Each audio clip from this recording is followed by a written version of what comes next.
Bueno, este concierto y la enseñanza de hoy tienen como título Se llama Jesús. Y mira, el nombre de Jesús es sumamente trascendente en todo lo que hacemos. El nombre de Jesús cambió la historia y podemos decir antes y después de Cristo. El nombre de Jesús es un nombre conocido en todo el mundo. No hay ni siquiera una cultura, una región que no sepa el nombre de Jesús. Jesús es un nombre con autoridad que representa algo, que dice algo y que obviamente es un nombre en el que nosotros podemos hallar salvación. De hecho, el nombre de Jesús, el significado de Jesús es el que salva, el Salvador, Dios ejecutando salvación. Eso significa Jesús. Ahorita los niños nos hablaban de estos versos donde los ángeles anunciaron, fíjate, que Jesús iba a nacer y mencionaron dos nombres: Jesús, porque es el que salvará, eso significa Jesús, y el otro nombre es Emanuel, que significa Dios con nosotros. Y Jesús representa a estas dos cosas, nuestro Salvador, pero al mismo tiempo es Dios con nosotros. Por eso a Jesús se le llama el Cordero y el León, porque era el sacrificio, era el Salvador, pero también era el León, era Dios mismo hecho hombre. Por eso el nombre de Jesús es tan trascendente. Isaías 9:6, que fue uno de los profetas que más habló acerca de Jesús 1000 años antes de que Jesús naciera, el profeta Isaías ya estaba hablando de Jesús y dio algunos nombres acerca de este niño. Quiero que lo leas con tu vista conmigo. Dice: pues nos ha nacido un niño y un hijo se nos ha dado, y el gobierno descansará sobre sus hombros, y será llamado Admirable Consejero, Dios Fuerte, Padre Eterno y Príncipe de Paz. Ahorita te voy a hablar de cada uno de los nombres que Isaías menciona, pero antes de hablarte de los nombres, quiero hablarte de qué significa la primera frase: un niño nos es nacido y un hijo se nos ha sido dado. Cuando vamos a la Biblia, a las Escrituras, nos damos cuenta que Dios, cuando pide ofrenda, es una manera de comunicarse con nosotros. Pero Él siempre que pide ofrenda, Él siempre pide lo primero y lo mejor. Y no es por una cuestión de superioridad o porque Dios quiera, no sé, manifestar algo de su carácter en particular, sino que cuando tú y yo, escucha bien esto, cuando tú y yo traemos a Dios lo primero y lo mejor, Él puede cumplir todas sus expectativas con nosotros, porque es una ley: lo que se siembra se cosecha. Entonces, cuando Él nos pide lo primero y lo mejor, es para Él poder bendecirte todo lo que Él quiere bendecirte. Pero también es una realidad que Dios nunca pide algo sin antes no dio algo Él. Él nunca llega solamente a pedir. Si hay alguien generoso, es Él. La Biblia dice que Dios es amor, y el amor se manifiesta a través de la generosidad. Uno de los versos más famosos dice: de tal manera amó Dios al mundo que dio. El verbo amar y dar van de la mano. Y cuando vemos esto de un niño nos es dado, Jesús representa lo primero y lo más valioso de Dios. Así como Él pide lo primero y lo más valioso, Él también lo hace porque Él nos dio lo primero y lo más valioso a nosotros. Y este ejemplo que te voy a dar me gusta mucho ponerlo cuando hablamos de Jesús. Mira, si tú pusieras en una balanza, de un lado todos los collados, las montañas, los ríos, los mares, las riquezas de los minerales, los animales, los seres humanos, las estrellas, los planetas y todo lo que existe en el universo, de un lado de la balanza, y del otro lado pones a Jesús, Jesús vale mucho más. Jesús vale más que todo lo creado. Jesús fue lo primero que Dios hizo, y a través de Jesús todo fue creado. Todo es un reflejo de lo que Jesús es, y Jesús fue entregado por nosotros. Fue entregado por amor a nosotros. Por eso Él nos entregó lo primero y lo mejor a nosotros. Cuando Isaías dice: un niño les es dado, es porque fue el regalo para nuestra vida. Si Navidad, fíjate, si Navidad se caracteriza por este hecho de dar regalos, por este hecho de desfalcarte comprándole regalos a todos tus sobrinos. Gracias a Dios yo tengo como 5 nomás. Entonces tengo pocos sobrinos, pero hay algunas familias como Shirley. Me ha tocado viajar con Carlos y Shirley a las compras navideñas, y de verdad, ella no compra nada. Lo único que compra son regalos para todos sus sobrinos, ¿verdad? Entonces En estas épocas que es de regalar y de amarnos y de todo eso, hubo alguien que lo hizo primero, y ese fue Dios, al regalarnos a Jesús. Jesús ha sido el mejor regalo de Navidad que pudimos haber recibido, más que cualquier cosa material. Jesús es mucho más que suficiente y es lo más valioso que el cielo y que Dios nos ha dado. Muy bien, ahora te voy a hablar acerca de los nombres de Jesús. El primero es consejero. Este me fascina porque hay algo en lo que el ser humano vive o recae muchas veces, y es en la confusión, ¿ok? Aunque somos seres pensantes, gracias a Dios, obviamente unos más que otros. Sí estás aquí conmigo, ¿eh? Somos seres pensantes, muchachos, pero hay personas que tienen serios problemas de decisión. ¿Nunca has ido de compras con alguien indeciso? A la torre, es una tortura. O desde niño, ¿no? Desde que tus padres te daban unos cuantos pesos para ir a comprarte algo a la tienda y decidir qué comprarte, ¿no? Complicadísimo si hicieran unas galletas o unas papitas. O sea, siempre ha sido una constante decisión del hombre. De hecho, toda la historia, toda tu vida se rige por decisiones. Tomas decisiones cada día, si levantarte o no, si trabajar o no, si hacer ciertas cosas o no. Y estas decisiones marcan nuestra vida. El punto es que el ser humano vive confusiones en su vida graves, con decisiones muy trascendentes, como con quién casarte, o si divorciarme o no, o si tener hijos o no, o qué estudiar, o a qué dedicarle mi vida. Y mira, la tragedia más grande de la humanidad no es la muerte, es la vida sin propósito. Porque la vida sin propósito es estar muerto en vida. Y cuando hablamos de un Jesús consejero, es cuando hallamos en Él al autor de la vida, y por lo tanto es el único que hace que cada ser humano recupere el propósito y la razón por la cual está aquí. El ser humano sin Cristo está perdido. ¿En qué? En las cientos y cientos de opciones que la vida da. Porque cuántas carreras te ofrece la vida, cuántas cosas a las que dedicarte, cuántas personas con las cuales convivir o dar tu vida. Pero ¿realmente estás haciendo para lo que fuiste hecho?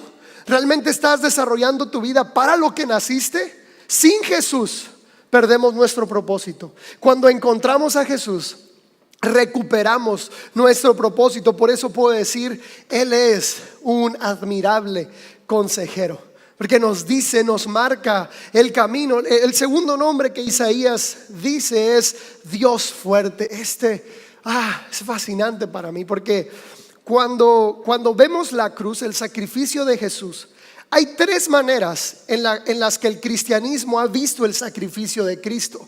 Algunas de esas maneras, pues, no sé, un tanto violentas. Una de ellas, y en algún momento lo escuché, que decía que Dios tuvo que pagarle a Satanás el precio de nuestra vida, y lo único que tenía para pagar era a Jesús, y entonces tuvo que entregar a Jesús, y Satanás lo hizo pedazos para poder pagar el precio por nuestra vida.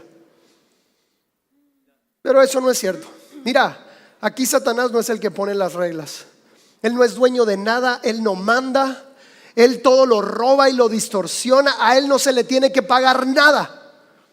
Yo no sé quién dijo que alguien le había pagado algo a Satanás. Es cierto que cuando Jesús y Satanás tuvieron esta conversación en el desierto, y que Satanás le dice a Jesús: todos los reinos de la tierra son míos, si te postras y me adoras te los regreso. Es cierto que en Génesis Adán y Eva le habían dado el permiso a Satanás de hacer eso, pero Satanás no es dueño de nada.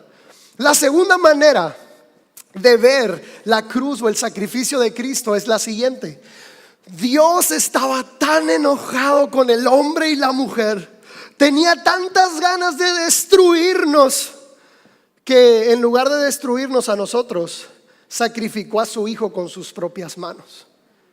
Y la ira de Dios cayó sobre Jesús, y entonces Jesús permitió que lo torturaran, le deshicieran su cuerpo y derramara cada gota de su sangre.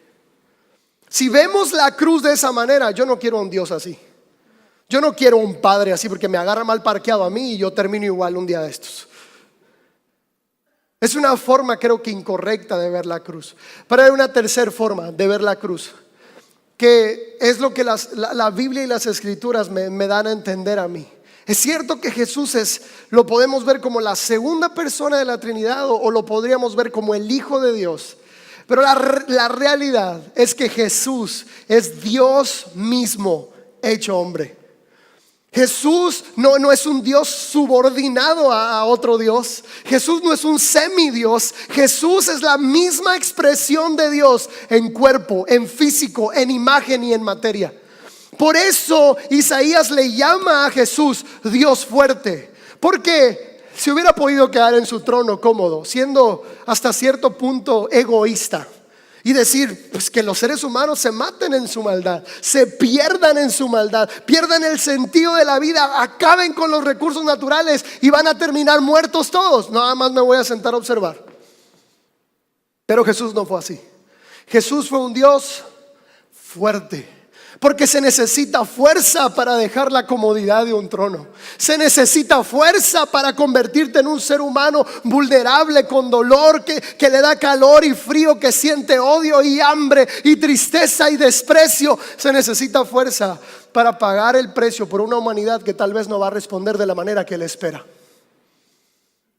Por eso a Jesús se le llama Dios fuerte. El siguiente nombre que Isaías le da es Padre Eterno. Si tú creías que Dios era parte de la historia, Jesús es la historia entera.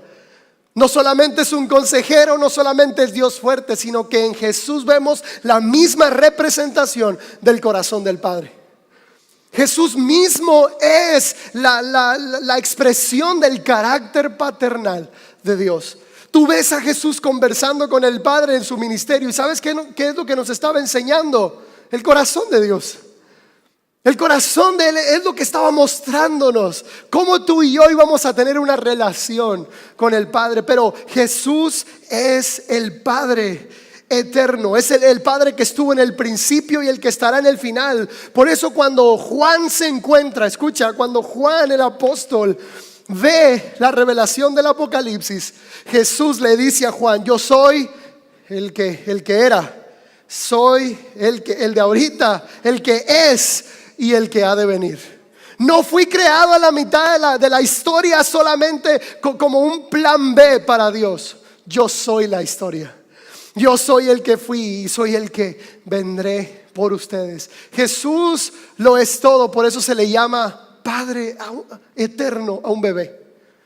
A un niño pequeño y vulnerable se le dice Padre eterno. Por último dice Príncipe de paz. Esto es fascinante porque la paz no es una acción específica.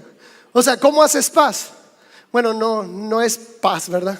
Porque ese paz es muy sencillo, ¿no? Ese es paz con ese, ¿ok? No es cierto. ¿Cómo haces paz? Tú no puedes hacer paz. O sea, es cierto que puedes hacer tratados de paz, reconciliarte con alguien, pero no puedes hacer paz. La paz es el fruto de algo. Y la paz no es otra cosa que el fruto de la justicia. Y la justicia no es otra cosa que las obras del amor. Hubo alguien que hizo una gran obra de amor, y a través de esa justicia tú y yo ahora vivimos en paz con Dios, en paz con nosotros mismos y en paz entre nosotros. Y esto, verlo de esa manera, yo creo que nos debe llevar aún más al corazón de Jesús. Porque tú y yo por nuestros méritos no podemos alcanzar esa paz. Tú y yo por nuestros méritos no podemos acceder a Dios. Tú y yo no podemos. Hay un verso muy famoso que dice que somos salvos por gracia y no por obras. Y no quiero ser blasfemo yo hoy, pero sí somos salvos por obras, pero no por las tuyas, sino por las de Cristo Jesús.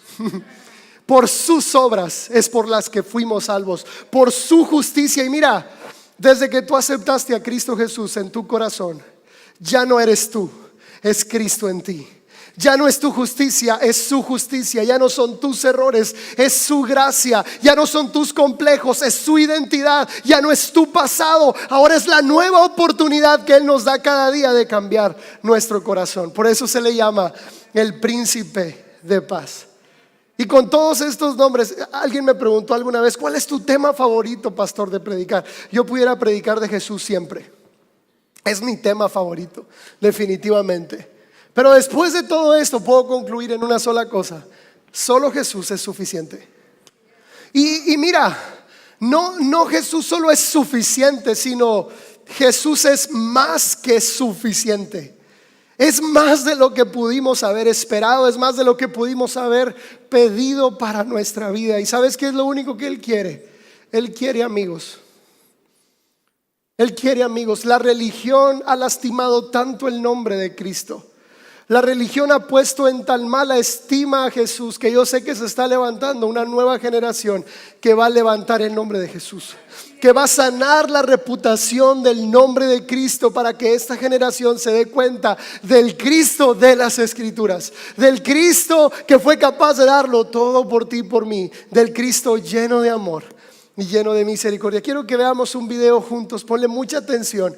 Este video me lo encontré por ahí en internet y fue algo que tocó tanto mi vida que quiero compartírtelo hoy.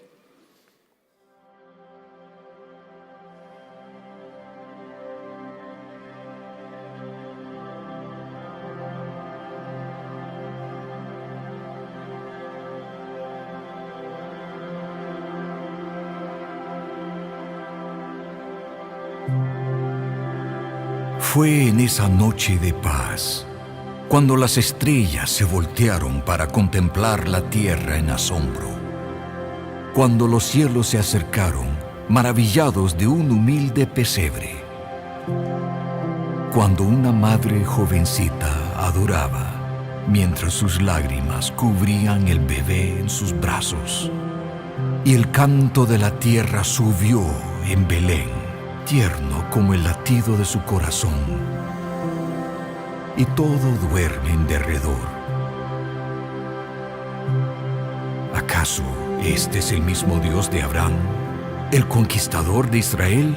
Este bebé, esta vida tan frágil, ¿es este niño cuyo nombre consume los cielos con fuego? ¿Cuya voz clamó causando el estruendo del mar? El que forjó las montañas como guardianes del firmamento, cuya mano encendió la sequía en el desierto y la oleada en guerra de las huestes elementales, quien sopló el aliento de vida al polvo y quebró el yugo del opresor, dispersando las cadenas de su pueblo como la arena, y los dirigió por la tierra con su columna de fuego. ¿Es este el niño cuya presencia reventó con trueno sobre Sinaí? Quien rodeó a Job con el estruendo de viento, el que se puso de pie en el fuego arrasador, quien ordenó juicio contra los tiranos y cuya palabra ardió los labios de los profetas, quemando las páginas de la historia con la furia de su fuerza. ¿Será este el mismo Dios que escogió llegar como el rey vulnerable, estableciendo su trono en pesebre y paja, provocando lágrimas entre los pastores, recibiendo regalos de los peregrinos, su fama desconocida en este mundo? Él es Jesús, el que brama por los cielos y aún así susurra nuestros corazones, el que reina en victoria, pero se inclina a servir al quebrantado. Él es Dios en la furia, Dios en el silencio. Sostiene el equilibrio de este misterio en sus manos. Conserva nuestras preguntas hasta que no sean necesarias, hasta que lo único que vemos es Él. Y ese es tu Dios. Ese es tu Dios. No hay otro igual, no hay otro como Él. La banda puede pasar, por favor. Y mira, yo quiero declarar sobre tu vida una palabra para los días que vienen, porque la incertidumbre es algo que toca la puerta de nuestro corazón muchas veces. Cuando hacemos iglesia, La incertidumbre llega cada vez que hay un nuevo proyecto, cada vez que hay algo nuevo que hacer, cada nuevo año. Pero quiero hablarte de parte del corazón de Dios a tu vida. Él está contigo. Ese Dios que ha hecho tantas maravillas a través de los siglos es tu Dios. Él está de tu lado, así que tus enemigos van a caer a tu alrededor. Nadie podrá tocar tu vida. Si Dios fue fiel en el 2018 y si ha sido fiel en los demás años en el pasado, va a seguir siendo fiel en tu futuro. ¿Qué te parece si nos ponemos de pie? Ponte de pie, por favor.